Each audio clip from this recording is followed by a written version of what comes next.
तो चलिए आज की क्लास की शुरुआत करते हैं। आज हम देखेंगे एपिसोड फर्स्ट और इसमें देखेंगे पॉलिटी के क्वेश्चन PYQ MCQ देखेंगे और ये संबंधित होगा CSIR के एसओ ASO की पोस्ट के लिए जो हाल ही में 444 वैकेंसी निकली है उनसे संबंधित होगा। ठीक है। और ध्यान रखना है कि 2013 के बाद जो है ये लास्ट 10 साल बाद आप देखेंगे 2023 में एग्जाम हो रहा है। ठीक है, तो बहुत सारे पैटर्न चेंज हो गए होंगे, पूछने के तरीके चेंज हो जाएंगे। बहरहाल हम इन क्वेश्चंस को डिस्कस करेंगे।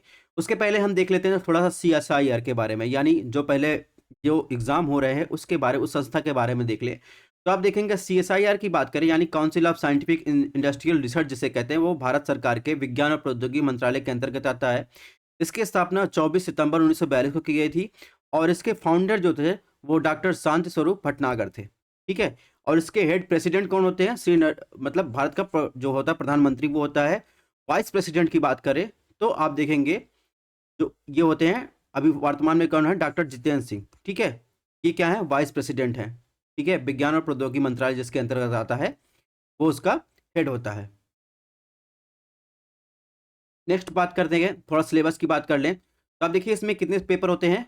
3 पेपर होते हैं जिसमें हम फर्स्ट पेपर की चर्चा करेंगे और इसके अलावा सेकंड पेपर को भी इंक्लूड करेंगे। फर्स्ट पेपर में क्या है आप देखेंगे 150 मार्क का क्वेश्चन आता है। ठीक है, 120 मिनट होता है, 2 घंटे का टाइम रहता है। ठीक है, सेकंड पेपर देखेंगे तो इसमें 200 मार्क का क्वेश्चन आता है, 2.5 घंटे का टाइम रहता है, 150 मिनट का रहता है। अगर बात करें सिलेबस की तो फर्स्ट पेपर में क्या पूछता है? फर्स्ट पेपर में 100 नंबर का आता है, जैसे हिस्ट्री हो गया, ठीक है, और इंडियन कॉन्स्टिट्यूशन हो गया, करंट इवेंट्स हो गया। ठीक है, और सेकंड में देखेंगे 50 नंबर का आता है, इसी में इंग्लिश लैंग्वेज और कॉम्प्रिहेंशन आता है। अब डिटेल में देखेंगे अगर सेकंड पेपर की बात करें, सेकंड पेपर में आप देखेंगे इंडियन ज्योग्राफी पूछा जाता है, मैनेजमेंट प्रिंसिपल एंड प्रैक्टिस पूछा जाता है, डिसीजन मेकिंग, और इसी में देखेंगे एक फोर्थ टॉपिक है जिसमें आप देखेंगे economic and social development and general issue of environment ecology and climate change. कहने का मतलब लगभग सिलेबस वही देखेंगे जो यूपीएससी और यूपीपीसीएस में पूछा जाता है जीएस के, वो आपको मिलेंगे एक्सेप्ट बात करें इंग्लिश के पेपर के अलावा। ठीक है, इसमें देखेंगे डिसीजन मेकिंग वगैरह भी, प्रॉब्लम सॉल्विंग वगैरह भी क्वेश्चन आता है, जैसे यूपीएससी की बात करें और यूपीपीसीएस की बात करें उसमें देखिए एथिक्स पेपर 4 में आप देखेंगे डिसीजन मेकिंग और प्रॉब्लम सॉल्विंग के संबंधित क्वेश्चन दिए रहते हैं। तो ये सब सारी बेसिक चीज़ें हैं। ठीक है, तो ज़्यादा डिटेल में न जाते हुए हम क्लास की शुरुआत करते हैं। बात करें पहले क्वेश्चन की, पॉलिटी का क्वेश्चन पूछा गया था। इसमें ऐसे ही एक ही बार एग्जाम हुआ है तो ज़्यादा आपको अंदाज़ा नहीं लग पाएगा क्योंकि 10 साल बाद एग्जाम हो रहा है तो थोड़ा बहुत चेंज आएगा। तो हम क्या करेंगे, डिटेल में थोड़ा एनालिसिस करेंगे। जैसे क्वेश्चन फर्स्ट पूछा है, अनुच्छेद 148 के तहत भारत के नियंत्रक और महालेखा परीक्षक की नियुक्ति की जाएगी किसके द्वारा? प्रेसिडेंट के द्वारा, प्राइम मिनिस्टर के द्वारा, चीफ जस्टिस के द्वारा, वाइस प्रेसिडेंट के द्वारा। ठीक है, तो 2013 में तो ऐसे क्वेश्चन पूछा गया, 10 साल बाद हो सकता है थोड़ा और अंतर आ जाए, तो इसलिए हम सीएजी को अच्छे तरीके से पढ़ेंगे। ऐसे ही हम सारे पॉलिटी के क्वेश्चन सॉल्व करेंगे और पॉलिटी का रिवीजन भी आपका हो जाएगा। तो बात करें सीएजी की, सीएजी के बारे में डॉक्टर भीमराव अंबेडकर ने कहा था सीएजी जो है संभवतः भारत के संविधान का सबसे महत्वपूर्ण अधिकारी है। ठीक है, ये कथन भी आपको याद रखना है क्योंकि पूछ लेता है कि कौन कहा था। वह एक ऐसा व्यक्ति है जो यह देखता है कि संसद द्वारा जो भी खर्च की सीमा से अधिक खर्च ना हो। ठीक है, संसद द्वारा जो भी विनियोग अधिनियम के द्वारा जो भी निर्धारित मद के लिए पैसे पारित कराए गए हों वो ही उस मद में धन खर्च किए जाए। तो ये बात डॉक्टर भीमराव अम्बेडकर का सीएजी के बारे में मान्यता था। वर्तमान सीएजी की बात करें श्री गिरीश चंद्र मुर्मू है। ठीक है, और बात करें 148 के तहत सीएजी की नियुक्ति कौन करता है तो आप देखेंगे प्रेसिडेंट करता है। ठीक है, ये फैक्चुअल इन्फॉर्मेशन हो गई, ये कथन आपको याद रखना है। वर्तमान जो सीएजी है उनके बारे में याद रखना है। लास्ट सेकंड बात करें संवैधानिक प्रावधान की बात करें तो 148 में सीएजी की क्या नियुक्त शपथ और सेवा शर्तों की बात की गई है।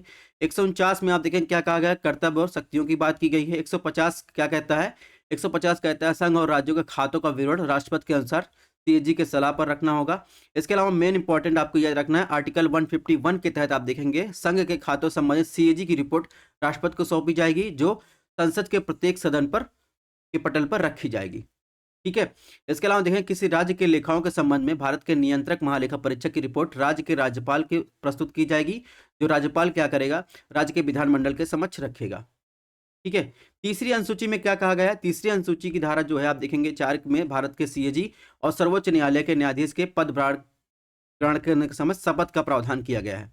यानी तीसरी अनुसूची में आप देखेंगे सीएजी और सर्वोच्च न्यायालय के जो न्यायाधीश हैं उनके शपथ ग्रहण का क्या शपथ होगी उसका प्रावधान किया गया है। ठीक है, छठी अनुसूची में आप देखेंगे तो उसमें भी आप देखेंगे सीओजी का प्रावधान है, जिसमें आप देखेंगे जिला परिषद होगा, क्षेत्रीय परिषद हो गया, उनके खातों को राष्ट्रपति की अनुमति के साथ ही ये सीएजी अनुमोदित प्रारूप के अनुसार रखा जाना चाहिए। ठीक है। इसके अलावा सीएजी की बात करें तो सीएजी की स्वायत्तता की बात करें, यहाँ सीएजी कैसे स्वायत्त होकर काम कर सकता है। तो जब भी सीएजी की नियुक्त की जाती है तो राष्ट्रपति क्या करता है, उसे सील बंद लिफाफे में वारंट द्वारा क्या करता है, नियुक्त करता है। इसका कार्यकाल जो है 6 वर्ष या 65 वर्ष जो भी पहले हो वहां तक निर्धारित रहता है, फिक्स रहता है, उसे हटाया नहीं जाता। अगर उसे हटाना होगा तो राष्ट्रपति केवल संविधान में दर्ज प्रक्रिया के अनुसार ही हटाया जा सकता है, जैसे कि सर्वोच्च न्यायालय के न्यायाधीश को हटाने का तरीका है। ठीक है। सीएजी अगर अगर अपने पद से क्या होता है, सेवानिवृत्त होता है या इस्तीफा देता है तो भारत सरकार के किसी भी भारत सरकार या राज्य सरकार के किसी के अधीन भी कार्य नहीं कर सकता। ठीक है। तो ये तो बात हो गई सीएजी की। इसके अलावा सीएजी का जो वेतन भत्ता होता है वो आप देखेंगे और अन्य शर्तें नियुक्ति के बाद कम नहीं की जा सकती, ये भी आपको ध्यान रखना है। इसके अलावा सीएजी के कार्यालय का प्रशासनिक व्यय, सभी वेतन भत्ते जो है पेंशन शामिल हैं, वो क्या होते हैं, भारत के संचित निधि पर भारित व्यय होते हैं, जिन पर देखेंगे संसद में मतदान नहीं किया जा सकता। इससे सीएजी की स्वायत्तता बनी रहती है, क्योंकि जहां पर आप देखेंगे उसके प्रशासनिक व्यय, वेतन भत्ते और पेंशन से संबंधित मामला उठेगा, उससे सीएजी की स्वायत्तता को हानि पहुंचती है। ठीक है। यानी सीएजी निष्पक्ष होकर अपना जो है रिपोर्ट तैयार करता है, ऑडिट करता है। तो इसीलिए जो है आप देखेंगे जितने भी इंपॉर्टेंट पद होंगे उनके वेतन भत्ते और सब पेंशन जो है भारत की संचित निधि पर पारित होते हैं, जिस पर आप देखेंगे संसद पर मतदान नहीं होता। इसके अलावा बात करें संचित निधि पर कौन कौन से मतदान नहीं होते पोस्ट की अगर बात करें तो भारतीय संविधान के अनुच्छेद 112(3) में कहा गया है, भारत की संचित निधि के बारे में बताया गया है कि निम्नलिखित व्यय लगाया जा सकता है, जैसे राष्ट्रपति की जो है जो भी शर्तें प्रलब्धियां होंगी, व्यत्यय होंगे। इसके अलावा लोकसभा के अध्यक्ष, उपाध्यक्ष के और राज्यसभा के अध्यक्ष की, यानी भारत के उपराष्ट्रपति की और राज्यसभा के उपाध्यक्ष के वेतन भत्ते होंगे। भारत सरकार के ऋण शुल्क संबंधी देनदारियां, उदाहरण के लिए ब्याज, ठीक है, निधि शुल्क, मोचक शुल्क, उच्चतम न्यायालय के न्यायाधीश और उनके संबंध में देय वेतन भत्ते पेंशन, किसी उच्च न्यायालय के न्यायाधीश उनके संबंध में देय वेतन पेंशन की बात करें, भारत के सीएजी, ये सब क्या होंगे, ये हमारे जो है देखेंगे संस्थाओं को जो है आप देखेंगे ये सारी संस्थाओं को जो भी वेतन भत्ते पेंशन दिए जाते हैं वो भारत के संचित निधि पर भारी होते हैं और संसद पर इसमें जो है वोटिंग नहीं होती, बहस नहीं होती। ठीक है। इस वजह से ये लोग निष्पक्ष रहकर काम करते हैं। ठीक है। तो ये कारण है कि भारत के संचित निधि पर व्यय होता है। इसके अलावा भारतीय संविधान के अनुच्छेद 202(3) में आप देखेंगे राज्य की संचित निधि के बारे में बताया गया है। सेम देखेंगे राज्यपाल के, विधानसभा के अध्यक्ष, उपाध्यक्ष की बात करें, विधान परिषद की बात करें, राज्य सरकार की देनदारियों की बात करें, किसी भी उच्च न्यायालय के न्यायाधीश की वेतन भत्ते बात करें तो राज्य विधानसभा में सेम देखेंगे उसमें वोटिंग और बहस नहीं होती है। ठीक है। क्योंकि वो संचित निधि पर भारित होता है। तो ये तो बात हुई संचित निधि की। सीएजी के कार्य के बारे में आपको ध्यान रखना है। सीएजी के कार्य की बात करें तो विभिन्न स्रोतों की ऑडिट करना उसे अधिकार प्राप्त है, जैसे संविधान अनुच्छेद 148 151 तक इसकी चर्चा की गई है। ठीक है। भारत की आकस्मिक निधि और भारत के सार्वजनिक खाते के साथ साथ प्रत्येक राज्य की आकस्मिक निधि और सार्वजनिक खाते पर होने वाले खर्चों का भी परीक्षण क्या करता है, सीएजी करता है। ठीक है। इसके अलावा देखेंगे राष्ट्रपति या राज्यपाल द्वारा अनुशासित किए गए जाने पर किसी अन्य प्राधिकरण के खातों की ऑडिट कर सकता है, जैसे कोई अगर स्थानीय निकाय है उनकी ऑडिट कर सकता है। ठीक है। राज्यपाल और राष्ट्रपति बोल दे।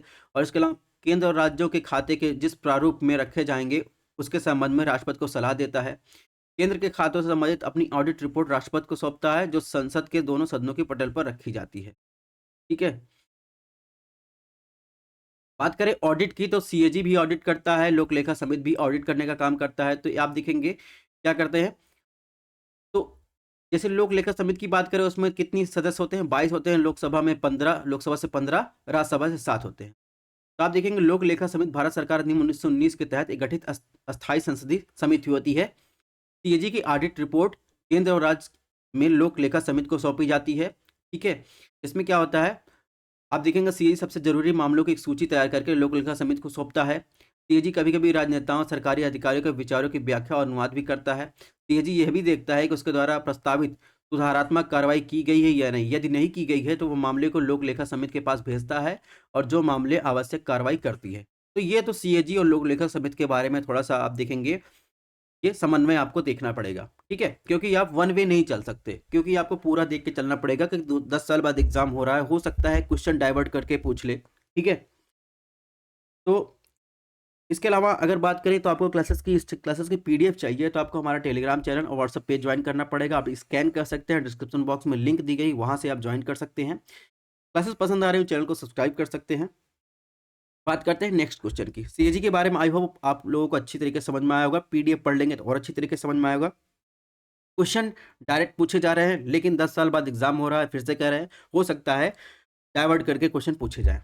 क्वेश्चन नंबर 2 पूछा है, जम्मू कश्मीर को दिया गया विशेष दर्जा किस आर्टिकल के तहत दिया गया है? Article 350 option 2, article 360 option 3, article 270 option 4, article 350, 360, 277 और 370। तो ये तो पुराना क्वेश्चन है, 2013 में दिया गया था।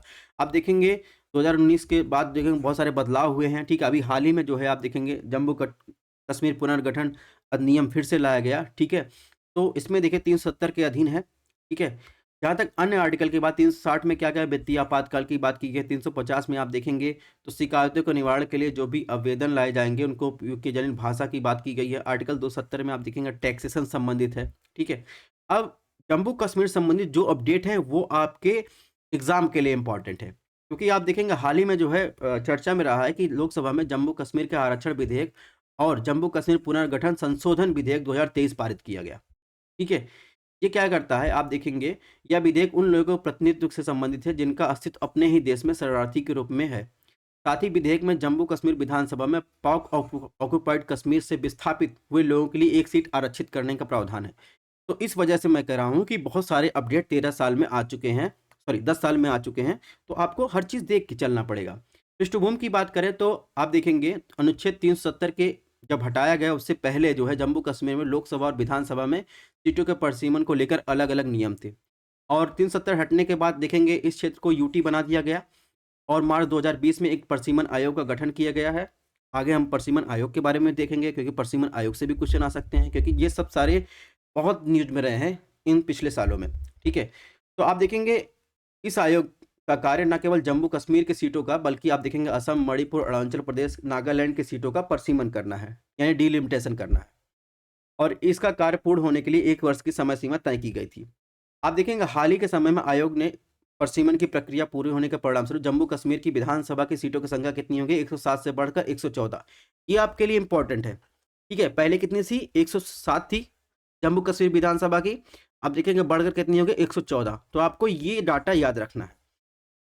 इसके अलावा क्या करेंगे, 2 विधेयक जो पारित किए गए हैं वो है क्या, तो इसमें देखेंगे इसकी मदद से जम्मू कश्मीर आरक्षण अधिनियम 2004 की धारा 2 में संशोधन किया गया है। इसमें क्या प्रावधान था 2004 में, इसमें देखेंगे एससी, एसटी तथा अन्य सामाजिक शैक्षणिक रूप से पिछड़े वर्ग से सदस्यों को नौकरियों और व्यावसायिक संस्थानों में प्रवेश में आरक्षण प्रदान करता है। अब संशोधन विधेयक के अनुसार आप देखेंगे व्यक्तियों के एक वर्ग जिन्हें पहले कमजोर और वंचित वर्ग यानी सामाजिक जाति के रूप में जाना जाता था, अब उन्हें ओबीसी के रूप में वर्गीकृत किया गया है। ठीक है, इसके अलावा देखेंगे राज्य जम्मू कश्मीर पुनर्गठन संशोधन अधिनियम 2023 में क्या प्रावधान है, इसमें देखेंगे 2019 के अधिनियम संशोधन जब किया गया था उसमें देखेंगे कश्मीरी प्रवासियों पीओके यानी पाक ऑक्युपाइड से विस्थापित व्यक्तियों में विधानसभा के प्रतिनिधित्व प्रदान करने का प्रयास किया गया है। ठीक है, इसमें देखेंगे कश्मीरी प्रवासी समुदाय के लिए 2 सदस्यों का जो है नामित करने का प्रावधान है, जिसमें एक महिला सदस्य होगी और दूसरा देखेंगे पीओके में विस्थापित व्यक्तियों का प्रतिनिधित्व करने वाले एक व्यक्ति को विधानसभा में नॉमिनेट किया जाएगा उपराज्यपाल के द्वारा। ठीक है, क्योंकि ये वो यूटी है तो वहाँ पर उपराज्यपाल है। इसके अलावा बात करें तो इस विधेयक में जम्मू कश्मीर विधानसभा की कुल सीटों की संख्या कितनी हो गई, 107 से 114 हो गई है, जिसमें आप देखेंगे 7 अनुसूचित जाति सदस्यों के लिए, 9 देखेंगे तो एसटी के लिए जो है रिजर्व किया गया है विधायक की सीट। ठीक है, और इस विधेयक के अनुसार आप देखेंगे पाकिस्तान के कब्जे वाले कश्मीर के लिए विधानसभा की 24 सीटें जो है रिजर्व की गई हैं। ठीक है, इसलिए विधानसभा के संबंध में प्रभावी शक्ति कितनी थी, 83 थी, इसे संशोधन द्वारा बढ़ाकर कितनी कर दी गई, 90। ठीक है, तो ये सब चीज़ें इंपॉर्टेंट है, इसको आपको ध्यान रखना है। इसके अलावा परिसीमन आयोग तो बहुत ज़्यादा इंपॉर्टेंट है, क्योंकि बहुत ज़्यादा चर्चा में रहा है, इससे क्वेश्चन भी पूछा गया है। टीएसआईआर के अलावा भी आप देखेंगे यूपीएससी हो, यूपीपीसीएस हो, कोई भी एग्जाम हो उसमें बहुत ज़्यादा पूछे गए हैं। तो निर्वाचन आयोग के अनुसार परिसीमन किसी देश या विधायी निकाय वाले प्रांत में क्षेत्रीय निर्वाचन क्षेत्र जिसमें विधानसभा लोकसभा की सीटें की सीमाओं को तय करने या फिर से तैयार करने का कार्य करता है। ठीक है, तो आप देखेंगे जो परिसीमन होता है वो एक स्वतंत्र उच्च अधिकारी द्वारा प्राप्त पैनल द्वारा की जाती है, इसे परिसीमन आयोग के नाम से जाना जाता है। और जिसके आदेशों पर कानून का प्रभाव होता है, किसी भी अदालत द्वारा उस पर सवाल नहीं उठाया जा सकता।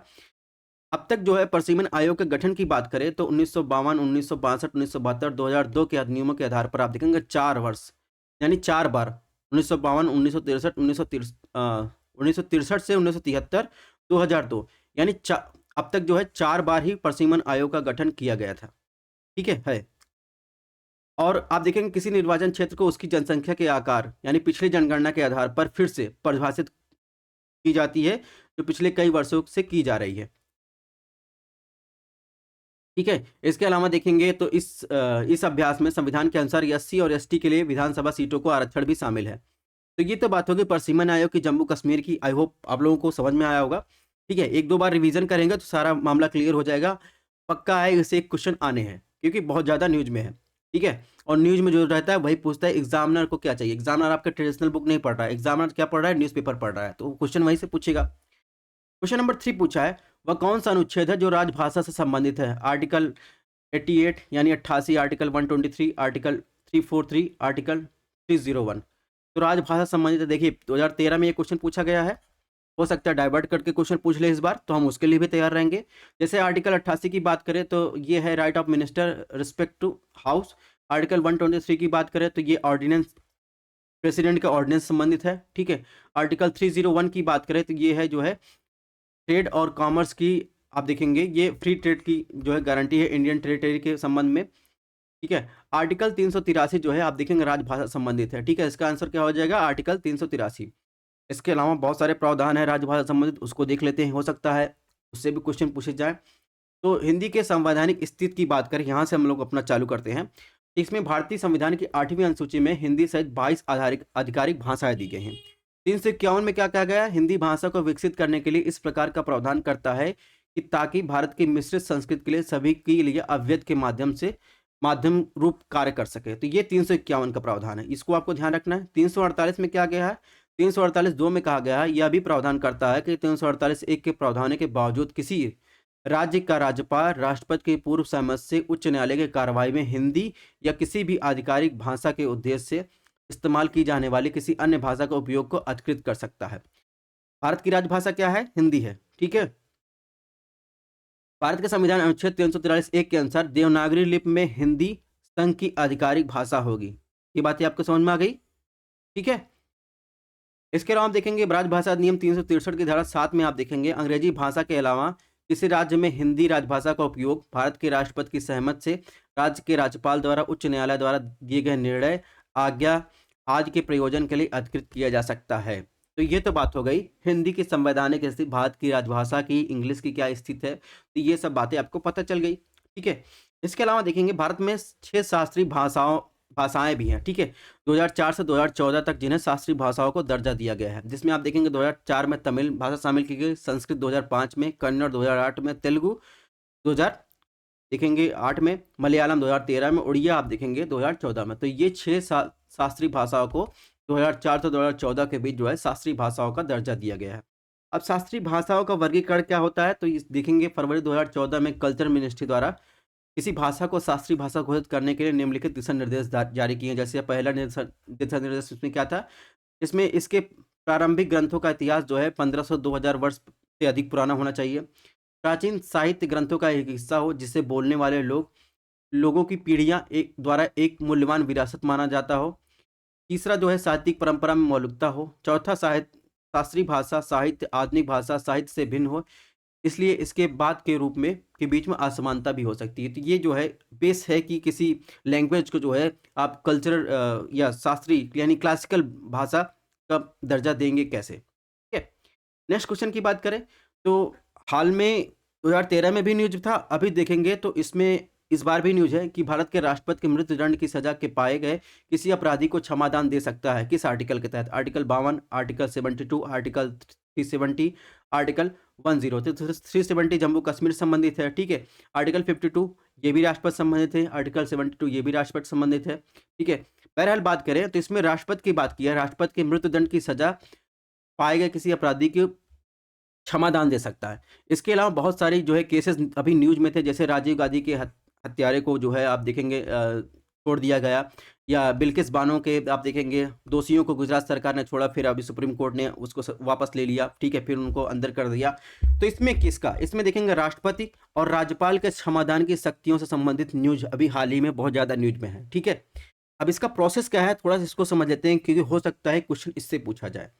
बहरहाल आप देखेंगे राष्ट्रपति की मृत्युदंड की सजा पाए गए किसी अपराधी को क्षमादान दे सकता है आर्टिकल 72 के तहत। और ये भी हम देखेंगे आगे कि क्षमादान की शक्तियां, यानी क्षमादान कितने प्रकार के होते हैं, जिसमें राष्ट्रपति और राज्यपाल का अलग अलग देखेंगे, ठीक है। और हम इन सबको भी समझने की कोशिश करेंगे कि कैसे जो है राज्य सरकार जो है बिल्किस बानो के अपराधियों को छोड़ी थी, फिर सुप्रीम कोर्ट ने वापस ले लिया, या फिर राजीव गांधी के हत्यारे को, इन सबको हम देखेंगे। बहरहाल बात करें आर्टिकल 52 में क्या कहा गया है, इसके अनुसार देखेंगे भारत का राष्ट्रपति मूलतः राष्ट्र का नेता होता है, भारत का प्रथम नागरिक हो सकता है। इसके अलावा राष्ट्रपति को राष्ट्र के भीतर अखंडता, एकजुटता, एकता का प्रतीक माना जाता है। आर्टिकल 100 में क्या कहा गया है, तो भारतीय संविधान के आर्टिकल 100 में देखेंगे सदनों में मतदान रीतियों के बावजूद कार्य करने की सदनों की शक्ति कोरम से संबंधित है, ठीक है। अब बात करेंगे राष्ट्रपति के क्षमादान की शक्ति। तो आर्टिकल 72 के तहत आप देखेंगे राष्ट्रपति के पास अपराध के लिए दोषी ठहराया गया किसी भी व्यक्ति को सजा को माफ करने, राहत देने, छूट देने, निलंबित या हटाने या कम करने की शक्ति होगी। और जहाँ दंड मौत की सजा के रूप में भी हो, वो भी जो है आप देखेंगे शामिल होता है उसमें, उनको हटाने की शक्ति होती है। सीमाओं की बात करें तो राष्ट्रपति सरकार से स्वतंत्र होकर अपनी क्षमादान का सख्त प्रयोग नहीं कर सकता है। इसको आपको समझना पड़ेगा, जोड़ के देखना पड़ेगा बिल्किस बानो केस के और आप राजीव गांधी के जो हत्यारे थे उनको छोड़, तो वहाँ आप समझिए कि राष्ट्रपति जो होता है सरकार से स्वतंत्र होकर अपनी क्षमादान के शक्ति का प्रयोग नहीं कर सकता है। कई मामलों में सर्वोच्च न्यायालय ने निर्णय सुनाया है कि राष्ट्रपति को दया याचिका पर फैसला करते समय मंत्रिपरिषद की सलाह पर कार्य करना होता है। इस मामले में 1980 मारू राम बनाम भारत संघ और 1994 धनंजय चटर्जी बनाम पश्चिम बंगाल राज्य, ठीक है। तो ये सब मामला है जिसमें सर्वोच्च न्यायालय मानता है कि जो है राष्ट्रपति जो है सरकार से स्वतंत्र होकर अपनी क्षमादान शक्ति का प्रयोग नहीं कर सकता है। तो यही सब मामला विवाद में रहता है, चाहे वो बिल्किस बानो का मामला हो, या फिर आप देखेंगे राजीव गांधी के हत्यारे का मामला हो, या आप देखेंगे मारू राम बनाम भारत संघ मामला हो, धनंजय चटर्जी बनाम पश्चिम बंगाल राज्य मामला हो, ठीक है। इसके अलावा ये तो राष्ट्रपति की बात हो गई। राज्यपाल की बात करें, राज्यपाल आर्टिकल 161 के तहत भारत में राज्यपाल को भी क्षमादान की शक्ति प्राप्त है, ठीक है। प्रक्रिया क्या होती है, कैसे किसी को क्षमादान या सजा में परिवर्तन किया जाता है राष्ट्रपति द्वारा, तो राष्ट्रपति क्या करता है, कैबिनेट की सलाह के लिए दया याचिका को गृह मंत्रालय को भेजता है, और मंत्रालय क्या करता है, इसे संबंधित राज्य सरकार को भेजता है। इसके जवाब के आधार पर यह मंत्रिपरिषद की ओर से अपनी सलाह पर तैयार करता है, ठीक है। तो ये प्रक्रिया होती है। पुनर्विचार के बारे में जहाँ तक बात है, तो हालांकि राष्ट्रपति मंत्रिमंडल की सलाह लेने के लिए बाध्य है। आर्टिकल 74(1) में उसे एक बार पुनर्विचार के लिए इसे वापस करने का अधिकार देता है राष्ट्रपति को, ठीक है। यदि मंत्रिपरिषद किसी परिवर्तन के विरुद्ध निर्णय देती है तो राष्ट्रपति उसके पास कोई स्वीकार करने के अलावा कोई विकल्प नहीं होता है। तो ये प्रावधान होता है। आप न्यूज़ पढ़ रहे हैं कि बिल्किस बानो के हत्यारों को या फिर बलात्कारियों को या फिर कुछ भी ऐसा दुष्कर्म किया हो, उनको छोड़ा गया या फिर सुप्रीम कोर्ट ने कर दिया, तो आपको जो है उसमें जो प्रक्रिया है वो पढ़ना चाहिए कि कैसे कैसे क्या होता है। क्वेश्चन इससे बनते हैं, क्वेश्चन उस हेडलाइन से नहीं बनते हैं जो आप लोग कोई न्यूज़ चैनल आज तक एबीपी वगैरह देख रहे हैं, उससे न्यूज़ नहीं बनते, ठीक है। क्वेश्चन इसी से बनते हैं। नेक्स्ट बात करें, राष्ट्रपति और राज्यपाल की क्षमादान शक्तियों के बीच अंतर क्या है। तो जैसा कि हमने बताया कि आर्टिकल 72 के तहत राष्ट्रपति की क्षमादान शक्ति का दायरा है, आर्टिकल 161 के तहत या 161 के तहत राज्यपाल के क्षमादान की शक्ति का दायरा है। दोनों जो है दो विभिन्न तरीकों से जो है दिखेंगे भिन्न है। जैसे कोर्ट मार्शल के मामले में बात करें तो राष्ट्रपति जो है कोर्ट मार्शल के तहत सजा प्राप्त व्यक्ति की सजा माफ कर सकता है, परंतु राज्यपाल देखेंगे ऐसी कोई शक्ति उसके पास नहीं है।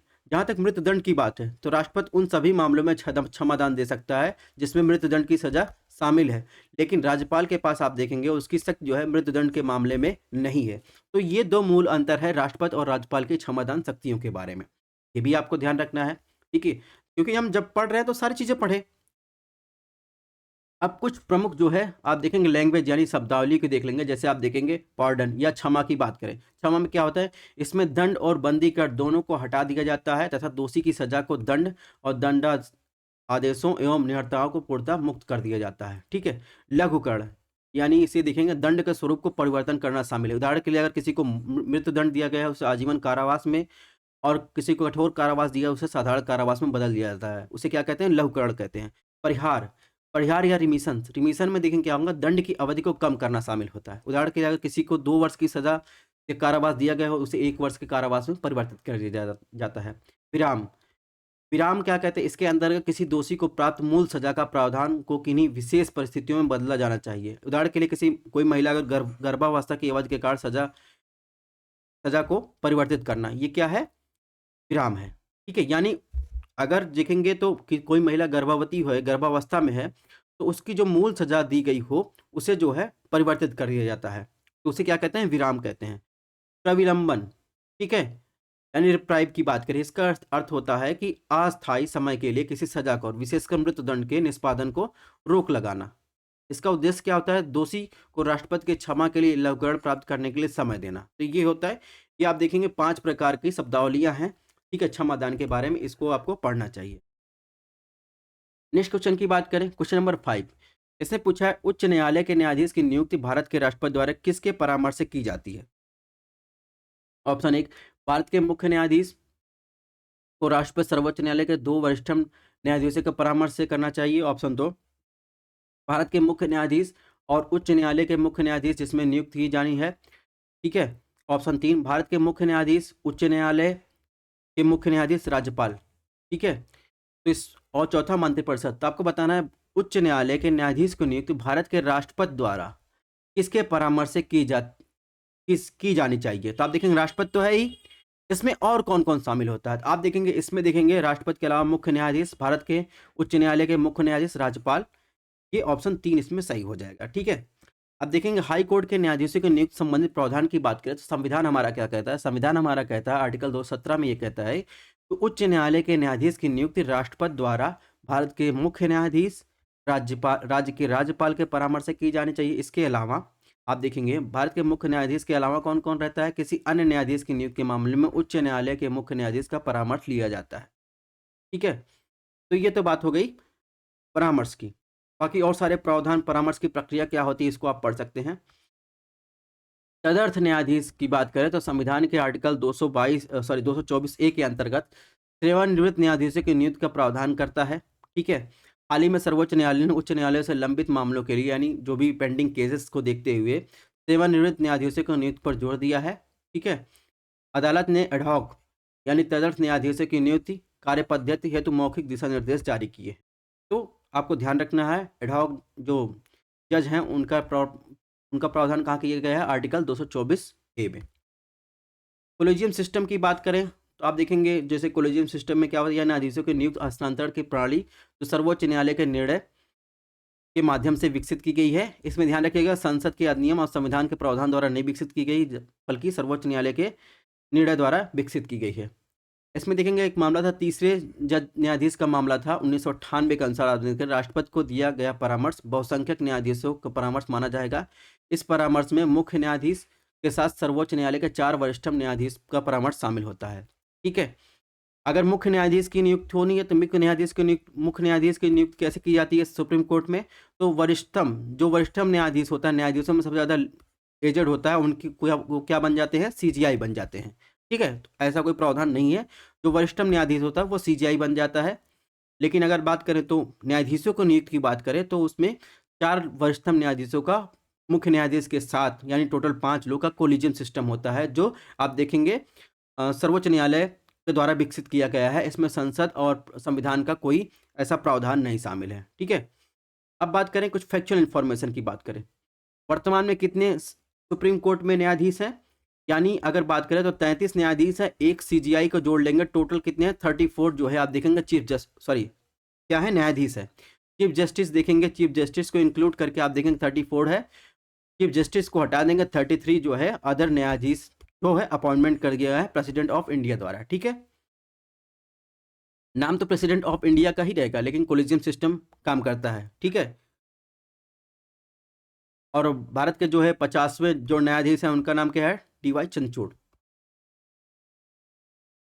ठीक है। और इसके अलावा उन 34 न्यायाधीशों में देखेंगे 4 महिला जजेस भी हैं, जिनको आपको ध्यान रखना है, क्योंकि वर्तमान में जो है वुमन रिजर्वेशन हो गया, महिला से संबंधित जो है बहुत ज़्यादा न्यूज में रही हैं, तो हमको इनको इग्नोर नहीं करना है। तो बात करें उन 34 न्यायाधीशों में 4 महिला न्यायाधीशों की बात करें तो justice Indira Banerjee, justice Hema Kohli, justice VM Nagarathna, justice Bela M Trivedi, ये 4 हमारी महिला न्यायाधीश हैं सुप्रीम कोर्ट की, ठीक है? तो ये भी आपको ध्यान रखना है। नेक्स्ट क्वेश्चन की बात की, क्वेश्चन नंबर 6 की बात करें, इसमें पूछा है संविधान के तहत संपत्ति का अधिकार है, ऑप्शन 1, एक कानूनी अधिकार, ऑप्शन 2, एक मौलिक अधिकार, ऑप्शन 3, या कोई अधिकार नहीं है, ऑप्शन 4, मौलिक अधिकार सरकार के अधीन नियंत्रण। तो आपको बताना है जो संपत्ति का अधिकार है वो कैसा अधिकार है। तो पहले क्या था, संपत्ति का अधिकार जो क्या था, मौलिक अधिकार था, बाद में उसे कानूनी अधिकार यानी कि वैधानिक अधिकार दे दिया गया आर्टिकल 300 के अंतर्गत, ठीक है? तो चलिए इसको देखते हैं। तो आप बात करें संपत्ति के अधिकार को 1978 में क्या किया, 44वें संविधान संशोधन द्वारा मौलिक अधिकार से क्या किया गया, एक लीगल राइट दे दिया गया, ठीक है?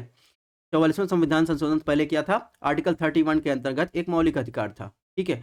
अभी वर्तमान में आर्टिकल 300A के अंतर्गत एक विधिक अधिकार यानी लीगल राइट जो है संपत्ति के अधिकार दिया गया। क्वेश्चन नंबर 7 की बात करें, क्वेश्चन नंबर 7 में क्या पूछा, इसमें पूछा यदि किसी व्यक्ति को संसद यानी लोकसभा और राज्यसभा और राज्य विधानमंडल, ठीक है, संसद में देखेंगे तो सांसद जाएंगे, राज्य विधानमंडल में विधायक, यानी कोई व्यक्ति जो है आज सांसद बन जाए या विधायक बन जाए, दोनों का सदस्य चुना जाता है, यानी एक टाइम पे वो सांसद ही बन जाता है, विधायक दोनों का सदस्य चुना जाता है, तो संसद या राज्य विधान दोनों में से उसकी सदस्यता निम्नानुसार समाप्त हो जाएगी। ऑप्शन 1, दूसरी बार निर्वाचित होने पर उसकी पिछली सदस्यता समाप्त हो जाएगी। ऑप्शन 2, उनकी बाद की सदस्यता स्वीकार नहीं होगी। ऑप्शन 3, उन्हें 6 महीने में निर्धारित समयावधि के भीतर किसी एक सीट के इस्तीफा देना होगा। ऑप्शन 4, उनकी संसद की सदस्यता खत्म हो जाएगी। तो आपको बताना है किसी व्यक्ति को संसद और राज्य विधानमंडल दोनों का सदस्य चुना जाता है तो संसद या राज्य विधानमंडल दोनों में से उसकी सदस्यता निम्नानुसार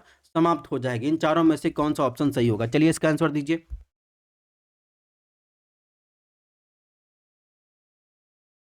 तो आपको पता है कि हमारे संविधान में सांसदों की, या फिर बात करें पहले सांसद की बात कर लेते हैं, अयोग्यता के अनुसार जो है कुछ प्रावधान किए गए हैं।